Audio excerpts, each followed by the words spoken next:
할렐루야. 네, 지금 우리가 이제 열왕기상 이 앞에 부분, 이 솔로몬에 대한 이야기들을 우리가 계속 읽고 있습니다. 이 솔로몬에 대한 이야기, 우리 열왕기상 10장까지만 딱 읽으면요, 이 솔로몬의 삶에 대해서 너무나도 부러워하게 됩니다. 그렇지 않으십니까?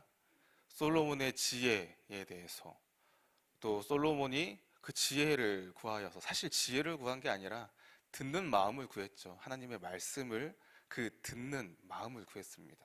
그래서 그 말씀을 순종하며 그 순종함에 따라 이 사람들을 마음을 분별하게 되는 그러한 것들을 구하게 되면서 하나님께서 너무 기뻐하게 받으셔서, 그래서 부귀영화까지도 덤으로 이렇게 주시는 그러한 은혜를 받았어요. 그런 부분을 보면서 솔로몬 왕의 이런 부분들이 참 부럽다라는 생각들을 아마 한 번쯤은 다 하시지 않았을까, 그렇게 생각이 됩니다. 그런데 오늘 우리가 읽은 이 본문 11장에서 무너지는 솔로몬 왕의 모습을 보면서 또 드는 생각이 있어요. 저는 이 11장을 읽으면서 이 인간의 인생이 참 좀 허무하다라는 그러한 생각이 들기도 합니다.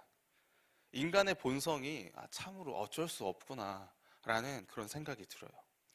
전도서 1장 2절에서 3절에 이렇게 나와 있습니다. 전도자가 이르되 헛되고 헛되며 헛되고 헛되니 모든 것이 헛되도다. 해 아래에서 수고하는 모든 수고가 사람에게 무엇이 유익한가 라고 이렇게 이야기합니다. 전도서를 누가 썼다고 이야기합니까? 솔로몬 왕이 썼다고 이야기하죠. 전도서 1장 1절에 이렇게 잘 이야기 나와 있어요.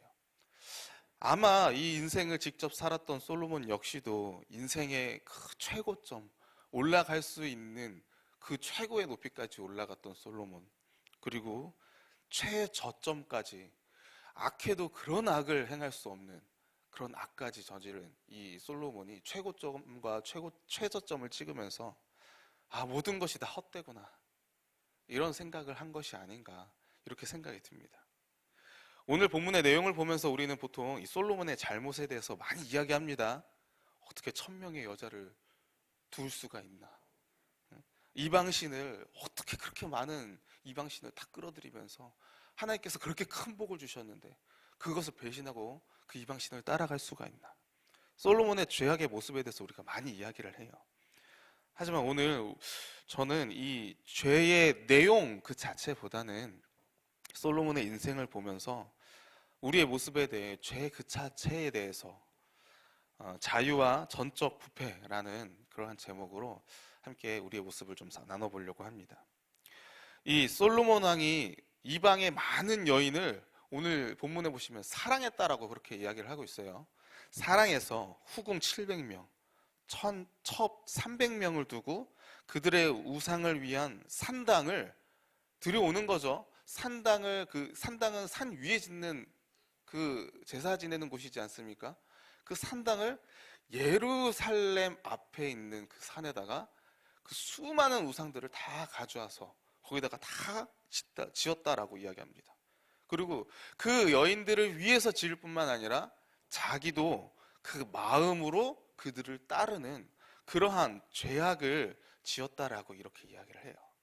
그리고 그 모습을 보면서 오늘 하나님께서 이렇게 말씀을 하십니다. 오늘 본문은 11장 9절에서 11절 말씀이에요.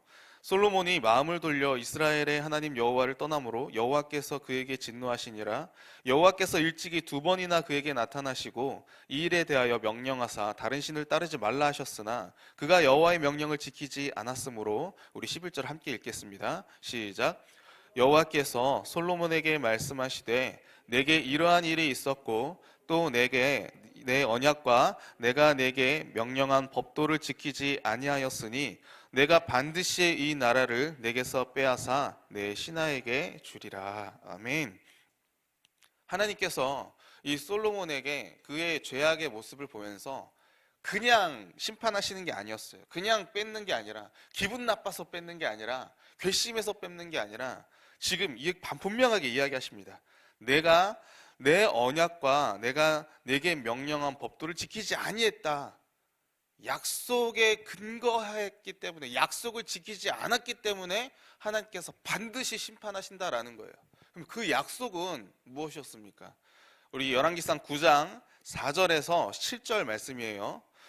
제가 읽어보겠습니다. 내가 만일 내 아버지 다윗이 행함같이 마음을 굳건히 하고 바르게 하여 내 앞에서 행하며 내가 내게 명령한 대로 온갖 일에 순종하여 내 법도와 율례를 지키면 내가 내 아버지 다윗에게 말하기를 이스라엘의 왕위에 오를 사람이 내게서 끊어지지 아니하리라 한 대로 내 이스라엘의 왕위를 영원히 견고하게 하려니와. 우리 9장 6절에서 7절 우리 함께 읽어보도록 하겠습니다.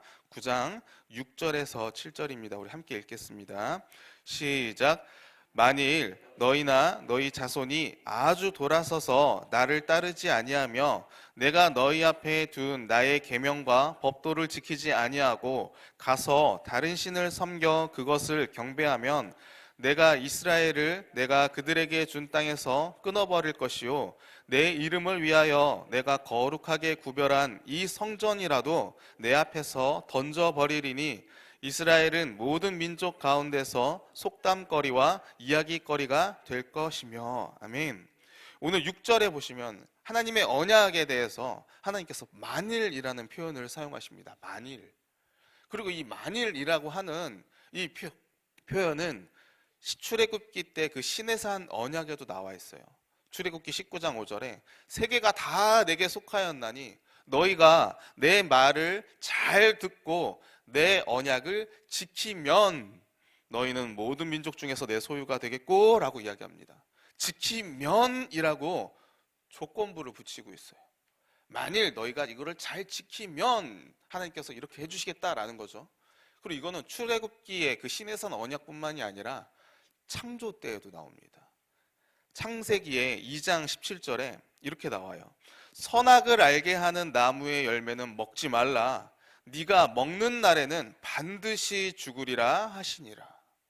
네가 먹는 날에는 이라고 나와 있어요.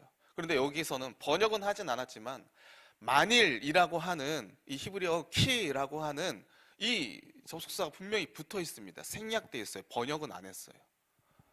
창세 때부터 하나님께서 이 아담에게 만약 이거 하면은 이렇게 될 거야 라고 이렇게 이야기한다라는 것입니다. 그러면 여러분들 만일, 만약 이게 도대체 무엇을 의미하는 거겠습니까? 하나님께서 우리한테 자유의지를 주셨다라는 거예요. 선택권을 주셨습니다. 언제부터요? 창세 때부터, 처음부터. 첫 번째 약속부터 하나님께서 인간에게 자유의지와 선택권을 줬어요. 그러면 여러분들 한번 생각해 보세요. 그 선택에 있어서 우리 인간들은 어떻게 했습니까? 하나님의 말씀을 잘 지켰나요? 지키지 못했어요. 선과 악을 택함에 있어서 인간은 늘 선만을 계속 추구하지 않았다라는 것입니다. 아니 도리어 선택의 여건이 생길 때마다 인간은 그 아담의 죄 이후에 그 가운데 계속 죄만을 택하고 있어요. 하나님의 자리에 올라가고자 했던 그 욕구대로 선악을 알게 하는 그 나무의 열매를 먹게 되고 그로 인해서 죄로 인한 그 죽음과 사망이 들어오게 됩니다. 그리고 우리는 이것을 아담의 원죄라고 이야기를 해요. 아담의 허리로 오는 모든 인간은 이 원죄 아래에 있게 됩니다. 죄로 인해 하나님과 막힌 담이 생긴 인간은 아담 이후로 혼자서는, 인간 혼자서는 하나님과 스스로 교제할 수가 없어요. 하나님을 알 수도 없습니다. 그러기에 자기 스스로 구원할 수가 없어요. 다른 말로 한다면 언제나 그 아담의 죄 이후에 우리 인간은요, 언제나 죄만 생각한다라는 것입니다. 이것을 우리가 어려운 말로 신학적인 용어로요, 전적 부패라고 이야기를 해요. 뭐라고 한다고요? 전적 부패. 그래서 성경에서 이렇게 이야기하는 거예요. 창세기 6장 5절에 여호와께서 사람의 죄악이 세상에 가득함과 그의 마음으로 생각하는 모든 계획이 항상 악할 뿐임을 보시고, 마음으로 생각하는 모든 계획이 항상 어떻다고요? 악하다고요. 하나님께서 그렇게 평가하고 계십니다. 창세기뿐만이 아니었잖아요. 신약에 넘어와서도, 아니 시편에서도요, 모두가 다 죄 아래 있다라고 이야기합니다. 모두가 다 본질상 진노의 자녀라고 이야기를 합니다. 로마서 1장에는 자연 만물을 통해 하나님께 살아계심을 우리가 알 수 있었다라고 이야기하지만 도리어 그 마음이 미련하여져서 스스로 지혜 있는 척하면서 이 땅에 있는 해와 달과 별, 이러한 것들을 다 우상으로 삼아서 그러한 죄를 지었다라고 이야기를 해요. 성경 전체에서요, 인간의 이 전적 부패에 대해서 신약이든 구약이든 분명하게 이야기를 하고 있습니다. 하나님께서 인간에게 자유의지를 주셨지만 그 뱀의 미혹, 그 사단의 유혹 가운데 인간은 도리어 하나님을 배신하고 죄를 지어서 전적으로 부패된 존재가 되었다라는 거예요.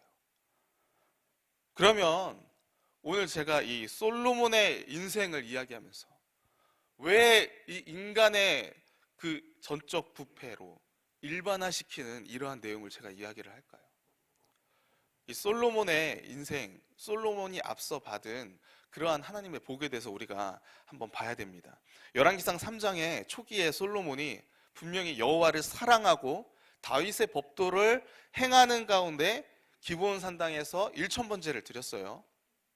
1,000마리의 양을 한 번에 드리는 거죠. 1,000번제를 드렸습니다. 그리고 솔로몬은 솔로몬에게 이 나타나신 하나님께 듣는 마음, 곧 이걸 레브 쇼메아라고 이렇게 이야기를 하는데요. 이 쇼메아라고 하는 단어가 쉐마라고 하는 단어예요. 듣다라고 하는 단어입니다. 그 이 듣다, 샤마라는 거는 우리가 신명기 6장 말씀에 샤마 이스라엘 이렇게 나오잖아요. 이스라엘아 들으라 라고 하면서 너 여호와 하나님을 사랑하고 라고 하는 그 쉐마 이스라엘 계명이 나옵니다. 하나님의 말씀을 들으라고 하는 그 쉐마를 지금 솔로몬이 달라고 이야기하는 거예요. 그래서 하나님이 너무 기특해가지고 그 가운데 하나님의 말씀을 듣고 분별하며 그 가운데 순종하는 마음, 이게 바로 지혜잖아요. 다른 게 지혜가 아니라 하나님의 말씀을 듣고 그 하나님의 말씀에 순종하는 게 지혜예요.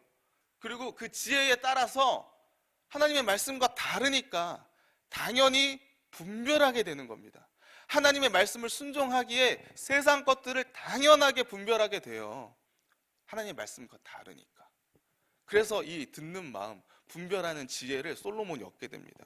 그리고 하나님은 이 솔로몬의 그 분별하는 지혜에 대해서 이렇게 이야기를 해요. 왕상 3장 12절에 내가 네 말대로 하여 내게 지혜롭고 총명한 마음을 주노니 내 앞에도 너와 같은 자가 없거니와 내 뒤에도 너와 같은 자가 일어남이 없으리라. 이전에도 이후에도 없는 그 지혜를 하나님께서 주셨다라는 것입니다. 그리고 부귀와 영화도 함께 주셨어요. 그리고 이후에 하나님의 약속대로 이 두 여인을 재판하는 그런 솔로몬을 통해서 솔로몬의 지혜가 어떠한지 드러나게 되고요. 이후에 솔로몬이 데리고 있는 신하들을 열거하면서 솔로몬이 가지고 있는 그 나라 가운데 조직 체계가 얼마나 잘 돼 있는지 그러한 것들을 이야기합니다. 그리고 솔로몬의 마르지 않는 재산들을 막 열거해요. 그리고 이후에 9장 10장에서도 솔로몬의 그 왕위와 같은, 솔로몬 왕과 같은 그 자리가 이 땅 가운데 없을 정도로 엄청난 모습을 보여줍니다. 이방민족, 주변의 이방민족들을 다 노역으로 끌어당겨서 성전을 짓게 하고요, 건물들을 짓게 하고요, 수많은 부와 수많은 거축들을 계속 유지하면서 정점을 이루게 되는 거예요. 그리고 솔로몬은 엄청난 복을 받음을 비웃듯이, 언제 그랬냐는 듯이 온갖 이방신들을 위한 산당을 짓고 그들을 따르게 됩니다. 최고에서 최저로 떨어지는, 최선에서 최악으로 떨어져 버리는 거예요. 인간의 최고점과 최저점을 찍는 것, 다시 이야기하면요, 인간을 대표한다라는 것입니다. 무엇보다도 열왕기상 4장 33절에 이렇게 나와 있어요. 그가 또 초목에 대하여 말하되 레바논의 백향목으로부터 담에 나는 우슬초까지 하고 그가 또 짐승과 새와 기어다니는 것과 물고기에 대하여 말한지라. 솔로몬이요, 시를 3,000편을 맞나요? 3,000편 더 넘게 잠언을 만드는 것뿐만 아니라 이 나무와 짐승과 그 우슬초와 이런 모든 생물에 관해서 이 솔로몬이 말을 한다라는 거예요. 꼭 누가 생각나지 않습니까? 창세기에 아담이 생각나는 거예요. 아담이 뭐 했습니까? 창세기 2장 19절에 여호와 하나님이 흙으로 각종 들짐승과 공중에 각종 새를 지으시고 아담이 무엇이라고 부르나 보시려고 그것들을 그에게로 이끌어 가시니 아담이 각 생물을 부르는 것이 곧 그 이름이 되었더라. 성경 안에서요, 어떤 생물의 이름을 짓거나 그 생물에 대해서 모든 것들을 다 아는 것, 이렇게 표현하는 건 아담과 솔로몬 이후 없습니다. 엄청난 지혜예요. 그 보자마자 그 행동에 그 동물이든 식물이든 그 모습을 보면서 이름을 짓는다. 이름을 지을 때 그냥 짓지 않잖아요. 그 특징들을 짓고 그 특징에 맞게, 모습에 맞게 이름을 짓는단 말입니다. 아담이 지혜가 엄청난 거예요. 그리고 그 아담처럼 이 솔로몬이 그러한 모습으로 보여주는 것입니다. 모든 것이 갖춰져 있어요. 아담이 어디에 있었습니까? 에덴 동산에 있었잖아요. 모든 것이 갖춰져 있어요. 일할 필요 있습니까? 없습니까? 없어요. 먹을 것 과실만 따다 먹으면 돼요. 모든 것들이 다 있어요. 지혜도요. 그때 육체적으로 질병이 있었습니까? 없어요. 질병도 없었어요. 완벽했습니다. 완벽에 가까웠던 아담의 모습. 솔로몬 왕은요, 이 인간을 대표했던 아담의 모습을 닮은 거예요. 인간의 최고점을 찍잖아요. 선택할 수 있는 자유로움이 누구보다도 많은 거예요. 그러기에 오늘 본문의 이 솔로몬의 인생, 솔로몬의 죄, 단순히 이방 여자를 많이 데리고 우상 숭배하는 개인의 죄로 끝나는 게 아니라는 것입니다. 그런 모습이 아니라 인간 전체를 대표하는 원죄의 모습인 거예요. 인간의 전적 부패를 보여주는 솔로몬의 죄가 사실상 우리들의 죄라는 것입니다. 우리들의 죄의 모습이라는 거예요. 하나님의 복을 받아 나아가지만 그것을 배신하고 결국엔 그 파멸로 얻는 모습. 하나님 없이 우리에게 주어진 자유의지의 실체다라는 것입니다. 그런데 이 인간의 자유의지보다 그 실체보다 더 크신 분이 계세요. 그분의 공의만큼, 아니 사랑과 긍휼이 어떻게 보면 그 공의보다 더 컸기에 그 공의를 충족시키면서까지 그 사랑의 모습으로 우리를 구원해 주신 분. 하나님의 눈이 그 솔로몬의 기도 가운데 솔로몬이 하나님의 눈이 우리를 비춰주시면서 우리를 계속 지켜봐 주시고, 우리가 성전을 봉헌할 때 성전을 보면서 그 방향을 놓고 기도할 때마다 그 기도를 들어달라고 그렇게 기도하지 않습니까? 그런데 그 솔로몬의 기도에 하나님께서 어떻게 화답하시냐면요, 내가 눈으로 볼 뿐만 아니라 내 마음도 그곳에 내가 두겠다라고 이렇게 이야기를 하십니다. 우리가 기도한 것보다, 솔로몬이 기도한 것보다 훨씬 더 많은 것을 하나님께서 주기를 원하세요. 그만큼 하나님은 우리 가운데 그 긍휼과 사랑이 훨씬 더 넘어섭니다. 믿으시고 계시나요? 그래서 호세아서에 보면요, 이렇게 이야기를 해요.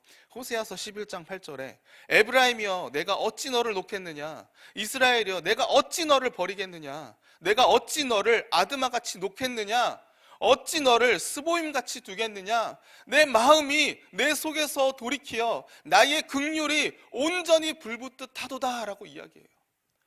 하나님의 그 마음 안에 그 하나님의 백성을 향한 그 긍휼하심이, 그 사랑하심이 불붙듯이 타올라서 내가 너를 돌아서는 너의 모습을 내가 가만히 두지 않고 다시금 되돌이키게 하겠다라는 것입니다. 오늘 본문에서도 마찬가지예요. 열왕기상 11장 39절 말씀을 한번 보세요.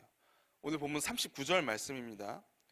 내가 이로 말미암아 다윗의 자손을 괴롭게 할 것이나 영원히 하지는 아니하리라 하셨느니라 한지라. 영원히 하지는 아니하겠다. 이게 무슨 말입니까? 솔로몬 이후에 이 북이스라엘과 남유다로 분열될 거예요. 그래서 여로보암에게 하나님께서 나타나셔서 말씀하신 거잖아요. 그런데 영원히 이렇게 냅두진 않겠다라는 거예요. 다시 이야기하면 나중에는 어떻게 하겠다고요? 회복시키겠다라는 것입니다. 회복시키겠다라는 거예요. 이후에 이 북이스라엘과 남유다로 분열되고 더 나아가서 아수르와 바벨론 포로까지 이스라엘을 다 하나님께서 흐트러 버리실 거예요. 하지만 영원히 하지는 않겠다라는 것입니다. 후에 이 다윗의 왕위를 이어갈 자 누구를 보낸다는 겁니까? 예수 그리스도를 보내는 거예요. 예수 그리스도를 보내서 이 흐트러진 이스라엘을 다시 예수 안에서 새 이스라엘로 하나님께서 회복시키겠다라는 것입니다. 우리가 하지 못한 것을, 우리가 하지 못하고 우리가 선택권을 가지고 있지만, 자유의지를 가지고 있지만 하나님을 섬기지 않고 내 마음대로 지었던 이 죄악들을 예수님은 이 땅 가운데 인간처럼 육신을 입고 오셔서 이스라엘이 하지 못한 것, 우리들이 하지 못한 것, 그 하나님의 말씀을 온전히 100%다 순종하시는 거예요. 그리고 그 무지함 가운데 십자가에 우리의 죄를 대신해서 죽으시는 겁니다. 그리고 부활하시고 승천하시고 누구를 보내시는 거예요? 보혜사 성령 하나님을 보내시는 겁니다. 그리고 그 성령 하나님께서 우리 마음 가운데 오셔서 우리 가운데 임재하셔서 내주하셔서 우리의 이 굳어버린 마음을 부드럽게 만들어주시는 거예요. 그래서 에스겔서에서 이렇게 이야기하는 겁니다. 에스겔서 11장 19절에 내가 그들에게 한 마음을 주고 그 속에 새 영을 주며 그 몸에서 돌 같은 마음을 제거하고 살처럼 부드러운 마음을 주어 내 율례를 따르며 내 규례를 지켜 행하게 하리니 그들은 내 백성이 되고 나는 그들의 하나님이 되리라. 할렐루야. 하나님께서요, 예수님께서 우리 가운데 이미 다 해결해 주셨어요. 이미 하나님의 공의를 예수님께서 다 완벽하게 해주셨습니다. 예수 안에서 우리는 다 이미 예수화된 사람들이에요. 하나님이 우리를 보시면서 그냥 저 김이랑이 아니라 너 예수네 이렇게 보신단 말입니다. 예수로 연합돼서 예수로 옷 입은 자가 우리 성도잖아요. 그런데 거기서 끝나는 게 아니라 하나님께서 이 성도된 자로서 하나님의 백성으로서 우리 마음 가운데 자유의지가 있을 때에 그 자유의지에 우리의 마음을 성령님께서 감화 가운데 감동 가운데 부드러운 마음을 주게 하심으로써 우리로 하여금 자발적으로 하나님의 말씀을 지킬 수 있도록 순종할 수 있도록 이제는 예전에는 하나님의 영이 없기에 성령 하나님이 이전에는 계시지 않았기에 인간이 그 자유의지를 자기 마음대로 죄 가운데 썼지만 이제 예수 안에서 우리는 우리의 자유의지를 하나님이 원하시는 대로 창조하실 때 하나님께서 바라셨던 그 창조의 그 원형대로 우리가 이제는 자유의지를 사용하면서 하나님의 원하신 그 뜻을 순종하며 나아갈 수 있게 된다는 것입니다. 이게 바로 선으로 악을 이기는 모습인 거예요. 사랑하는 성도 여러분, 저와 여러분이 이러한 삶을 살기를 간절히 소원합니다. 옛 나의 본성, 나의 습성, 나의 습관, 누구나가 다 짓는 죄의 모습이다. 누구나가 다 짓는 죄잖아요. 이렇게 일반화시키면서 거기에 우리가 합성하지 않기를 간절히 소원합니다. 내버려 두지 마세요. 예수님을 의지하시고요. 이미 승리하신 그 예수님께서 나와 함께 하시고 나를 위해서 중보하고 계시고 내 안에 성령 하나님께서 나의 그 감화된 마음 가운데 나의 그 양심 가운데 외치시고 인도하시고 그 능력 가운데 이끄심을 의지하시면서 죄와 피 흘리기까지 싸우시기를 간절히 소원합니다. 아담은 못했지만요, 솔로몬은 못했지만 둘째 아담이고 마지막 아담이었던 예수님은 승리하셨습니다. 그리고 그 예수 안에서 예수로 옷 입은 예수와 연합된 예수 안에서 새롭게 피조물된 우리들도 승리하게 될 줄로 믿습니다. 오늘 하루 주님께 받았던 그 듣는 마음 주님 내 안에도 있게 하시고요. 주님 말씀에 내가 마음을 다하여서 그 주님과 함께하는 가운데 성령의 함께함 가운데 그 성령의 인도하심에 따라 그 순종하며 나에게 해주신 그 자유의지를 하나님의 맞게 쓸 수 있도록 주님 나를 인도하여 주시옵소서. 그래서 우리의 삶 가운데 그 하나님의 영광만이 드러나는 그러한 복이 우리의 삶 가운데 오늘의 삶 가운데 있을 수 있도록 주님 나를 인도하여 주시옵소서라고 그렇게 살아가는 저 여러분 모두가 되기를 주님의 이름으로 축원합니다.